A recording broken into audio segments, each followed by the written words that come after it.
तो प्राइस हमें दे दो भाई। ज़्यादा तो हर चीज़ एमआरपी पे बिक रही है, साबुन, तेल, हर चीज़ किसानों की चीज़ निकाल के बड़े बड़े उद्योग धंधे लगा के एमआरपी पे लोग बेच रहे हैं। सरकार कानून लेके आए, एक रेट डिसाइड कर दे। आप कम ज़्यादा पहले कुछ तो डिसाइड करो कि वजन जो है बात का वजन होता था। और देश का प्रधानमंत्री टीवी पे आके संसद में ये कह रहा है कि एमएसपी पे कमेटी बनाए। कहाँ है कमेटी? ऐसे और फिर दोबारा से कह रहे कमेटी बना देंगे। तो इन कमेटियों जब पहले का ही कुछ नहीं हुआ कमेटी का, तो दूसरी कमेटी का क्या होगा? करते थे यदि उन्होंने किसानी कौम के लिए कोई चीज़ करी है, चौधरी देवीलाल की बात करें, चौधरी चरण सिंह की बात करें, सर छोटू राम की बात करें, अब उन्होंने कह रहे मिनिमम ही तो देना है। मिनिमम देने में क्या दिक्कत है? बताओ, सरकार के पास इतना बड़ा, सरकार एक तो दूसरी तरफ से ये कह रही है कि सरकार के पास पैसे की कोई कमी नहीं है, फिर ऊपर से किले बिछा रही है। जय रियान टीवी देखो सादर्श का विक्रम की राम राम और भी आप सभी का स्वागत है। तो देखिए दोस्तों, इस वक्त आप तस्वीरें हैं भाई जींद जिले के मलार गाँव से इस वक्त आप तस्वीरें आप देख पा रहे हैं। मलार गाँव दोस्तों आपको बताना चाहूँगा कि सफीदो हलके में गांव आता है। सफीदो हलके से प्रसिद्ध समाज सेवी व कांग्रेस के युवा नेता देवेंद्र सहरावत ने आज अपने ही गांव से जन आशीर्वाद यात्रा की शुरुआत की। और तस्वीरों में आप देख भी पा रहे हैं किस तरीके से है बड़े बुजुर्गों का है आशीर्वाद लेते आपको नज़र आ रहे हैं। और साथ में है कैलेंडर भी वितरित कर रहे हैं। हल्का सफीदो में नई शुरुआत, आओ चले देवेंद्र के साथ का नारा देते हुए आगे बढ़ रहे हैं। और तस्वीरों में आप देख भी पा रहे हैं यहाँ पर लोगों से है बातचीत भी करते आपको नज़र आ रहे हैं और दादा खेड़े का आशीर्वाद लेते हुए आगे बढ़ रहे हैं। तो जितने साथी जो जय हरियाणा टीवी के माध्यम से जो तस्वीरें आप देख पा रहे हैं, तो आप इन तस्वीरों को आगे से आगे भी शेयर जरूर करें। और जैसे कि अभी आपने हाईलाइट में सुना किस तरीके से किसानों को लेकर के है जो देवेंद्र सहरावत ने जो बातें कही हैं वो आपने सुनी भी हैं। और देवेंद्र सहरावत का ये भी कहना है कि जो किसानों की जो बातें हैं वो मान लेनी चाहिए और जो उनकी मांगे हैं वो पूरी कर देनी चाहिए।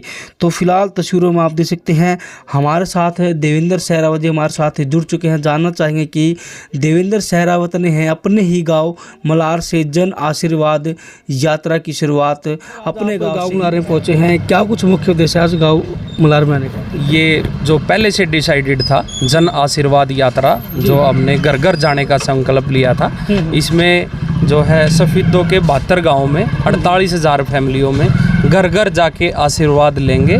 और एक तरीके से हमने 2024 में जो है 2024 का कैलेंडर देके ये बताने का प्रयास कर रहे हैं कि हम जो है अपने सफीदो हल्के के लिए क्या इस 2024 में करने जा रहे हैं और क्या क्या जो है पार्टी के बैनर के नीचे हमने संकल्प लिया है कि जो है गरीब परिवारों के लिए हेल्थ सर्विसेज की बात हो या गरीब परिवारों के लिए जो है एजुकेशन की बात हो, रोज़गार की बात हो, सफीदो हल्के में जो है हमने भी अपने तरफ से जो है प्रयास कर रहे हैं कि ज़्यादा से ज़्यादा रोज़गार सफीदो में ही लोगों को मिले, बाहर ना जाना पड़े।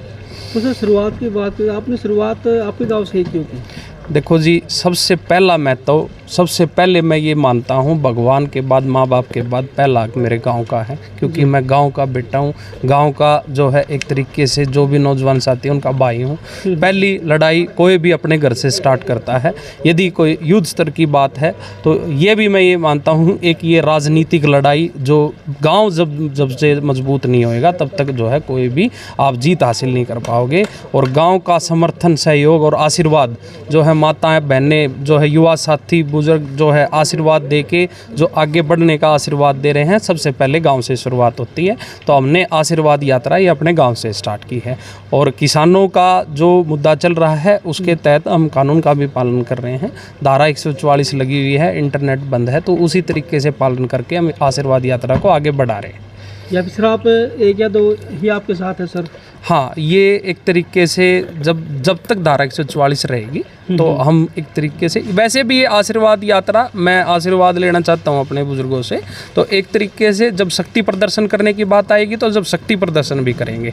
और सबसे पहले मेरा ये है कि 48,000 घरों में जाने का लक्ष्य है। उसके बाद जब सब जो है एक तरीके से मैं अपना विजन बता चुका हूँ, मैं क्या करना चाहता हूँ सफीदो हल्के के लिए, और जो है आम आदमी से जुड़े हुए मुद्दे जो है उठाने का काम करेंगे। तो सर किसानों के मुद्दों पर क्या कुछ कहना चाहेंगे? मैं ये समझता हूँ, मैं फौजी का बेटा हूँ, फौजी का भाई हूँ। ने भी जो है किसानी करी है, हमारे पिताजी ने भी, हमने भी साथ में हाथ बटाया है। जहाँ तक आम तौर पे जो है ग्राउंड लेवल पे किसानी का दर्द वही समझ सकता है जो इस किसानी कौम से जुड़ा हो। तो एक तरीके से किसान क्या मांग रहा है? किसान ये मांग रहा है कि जो मैं धंधा करता हूँ, जो मैं किसानी फसल उगाता हूँ, देश के लिए अनाज जो है उगाता हूँ, उसका कम से कम तो प्राइस हमें दे दो भाई।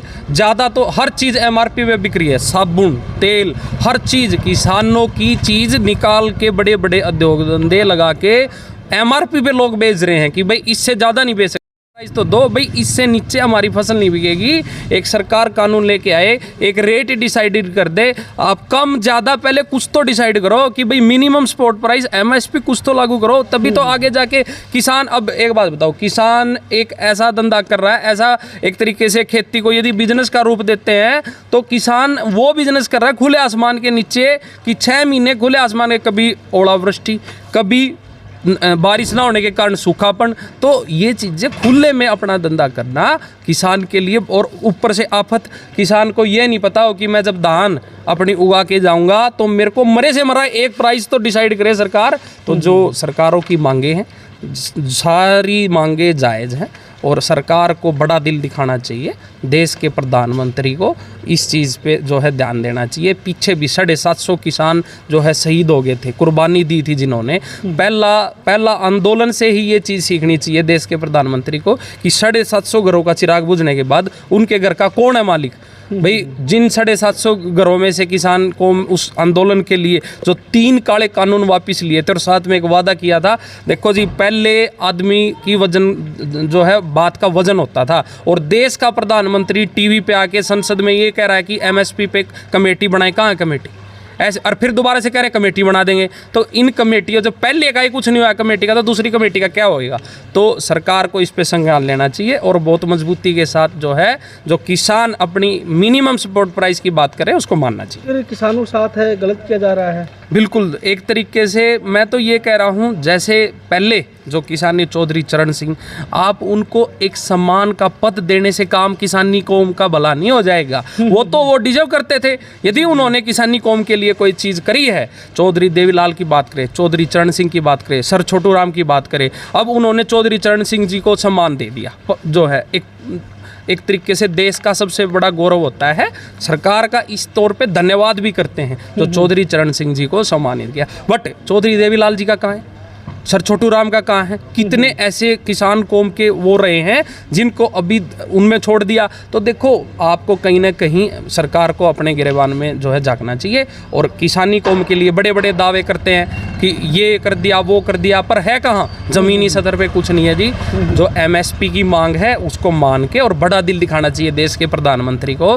किसान एक जो है, किसानों ने रेवोल्यूशन लाने का काम किया था। एक बार जो है देश में अकाल पड़ गया था तो किसान कौम ने अनाज के भंडार भर के सरकार के खजाने को भरने का काम किया था। आज किसान कौम की तरफ झुकने की जरूरत है। सरकार को एक तरीके से हाथ जोड़ के इन किसानों को बुलाना चाहिए, बात करनी चाहिए, बड़ा दिल दिखाना चाहिए कि आपने पहले 750 किसानों की शहादत दी, अब नहीं ऐसी कोई कुर्बानी।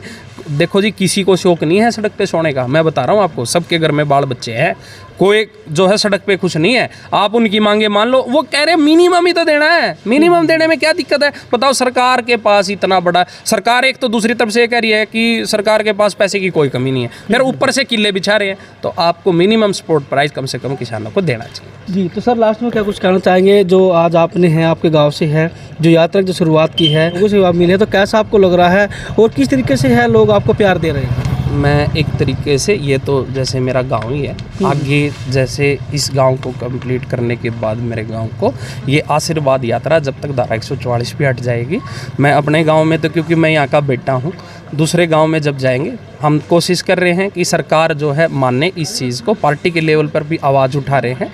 और जहाँ तक आशीर्वाद यात्रा की बात है, हमारे जो है हमारे सबसे बड़े लीडर राहुल गांधी एक तरीके से पूरे देश में यात्रा निकाल रहे हैं। पहले उन्होंने भारत जोड़ो यात्रा निकाली, अब एक तरीके से न्याय यात्रा निकाल रहे हैं। पूर्व से पश्चिम, उत्तर से दक्षिण तक पैदल चल रहे हैं। कोई है उनके बराबर में पैदल चलने वाला? कोई नहीं है। दूसरे नंबर पे जब बात आती है हरियाणा कांग्रेस की, हरियाणा कांग्रेस में बड़े बड़े नेता, हमारी जो है बहन जी कुमारी शैलजा जी यात्रा लेके चल रही, कांग्रेस संदेश यात्रा, वो पूरे जो है प्रदेश में घूमी है। और एक तरीके से ये तो हेजिटेशन हो गया, इस कारण से जो है पोस्टपोन हो गई यात्रा। नहीं तो जैसे ही जो है स्थिति ठीक होएंगी तो कांग्रेस पार्टी भी बहुत मजबूती के साथ किसानों का मुद्दा जो है, और कांग्रेस पार्टी को घर घर तक लेके जाने का हमने टीम देवेंद्र ने संकल्प लिया है कि सफेदों के 48,000 घरों में बहन कुमारी शैलजा जी की, जो जिस समाज की वो लड़ाई लड़ती हैं, जो एक तरीके से उनको इस तरीके से नेता बांधा था कि वो 36 बिरादरी की नेता हैं। और हमारी कांग्रेस पार्टी में तो बहुत बड़े बड़े नेता हैं। रणदीप सुरजेवाला जी की बात करें, किरण चौधरी जी की बात करें, जो है आदरणीय जो हमारे 10 साल पहले मुख्यमंत्री रहे हुड्डा साहब की बात करें, और पूरी कांग्रेस टीम जो है अलग अलग टीम बना के बहुत मजबूती के साथ, जयप्रकाश जी की बात करें, अलग अलग इलाकों में सब अपने तरीके से काम कर रहे हैं और कांग्रेस का परिवार बड़ा करने के काम कर रहे हैं।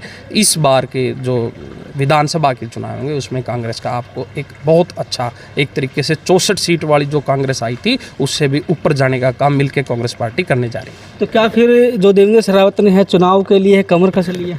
बिल्कुल, ये तो एक तरीके से मैं मानता हूँ कि ये मेरा डिसीजन नहीं हो सकता। ये तो जितने भी 48,000 फैमिलियों में जो युवा शक्ति जो मेरे को पसंद करते हैं, जो कांग्रेस पार्टी के विजन में विश्वास करते हैं, उन्होंने संकल्प ले लिया कि इस बार सफेदों में युवा शक्ति जो है काम करेगी और युवाओं की आवाज़ को बहुत बुलंदी के साथ, छोटे छोटे मुद्दे, एक तरीके से सरकारी स्कूलों की लड़ाई, सरकारी अस्पतालों की लड़ाई, रोजगार की बात, हम बाहर नौकरी करने क्यों जाए, क्या हमारे सफेदों में इंडस्ट्री नहीं लग सकती, क्या हमारे सफेदों में MOU नहीं हो सकते?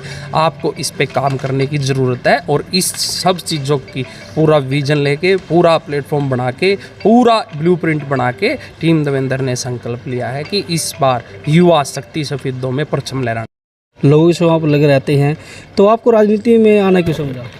देखो जी, हम जब समाज सेवा से जुड़े हुए थे, पिताजी आर्मी में जो है 27 साल उन्होंने देश की सेवा की। मेरे बड़े भाई भी 22 साल से देश की सेवा कर रहे हैं। हमारा परिवार देशभक्ति से जुड़ा हुआ है। जब हमने अपने परिवार में सबसे पहले बात की तो पिताजी ने बोला, ठीक है आप काम कर रहे हो, काम के जरिए आप लोगों की हेल्प कर रहे हो, हॉस्पिटल के जरिए हम बहुत सारे गरीब परिवारों की हेल्प भी करते हैं, आगे भी करते रहेंगे। ये एक अलग सामाजिक लड़ाई, एक अलग चीज़ होती है। बट आप जब समाज सेवा में जाते हो, एक लिमिटेड उस तक सोर्स तक आप समाज सेवा कर सकते हो। यदि आपको बड़े लेवल पर जो है सफेद हल्के की सेवा करनी है तो आपको राजनीतिक तौर पे मजबूत होना पड़ेगा। अब जैसे मेरे से पूछते कि समाज सेवा तो आप पहले कर ही रहे थे, तो ये आपने राजनीति में आने के, क्योंकि आपको एडमिनिस्ट्रेशन पावर की ज़रूरत होती है। एडमिनिस्ट्रेशन पावर यदि SDM DSP साहब से मेरे को बात करनी होगी, मैं एक फाउंडर मेंबर होने के नाते बात करूँगा तो उस चीज़ का वजन नहीं होता। राजनीतिक तौर पर मजबूत आपको होना पड़ेगा, इसलिए राजनीति में आने का संकल्प लिया टीम देवेंद्र ने। और जिस तरीके से हेल्थ में, एजुकेशन में और एक तरीके से कॉमन सर्विसेज में हम काम कर रहे हैं, इसी तरीके से अलग अलग फील्डों में राजनीति में होके और सफेद हल्के के जितने भी युवा साथी हैं उनकी आवाज़ बनने का काम करेंगे और बहुत मजबूती के साथ इस बार सफेदों में युवा शक्ति आने जाएगी। Thank you sir. Thank you.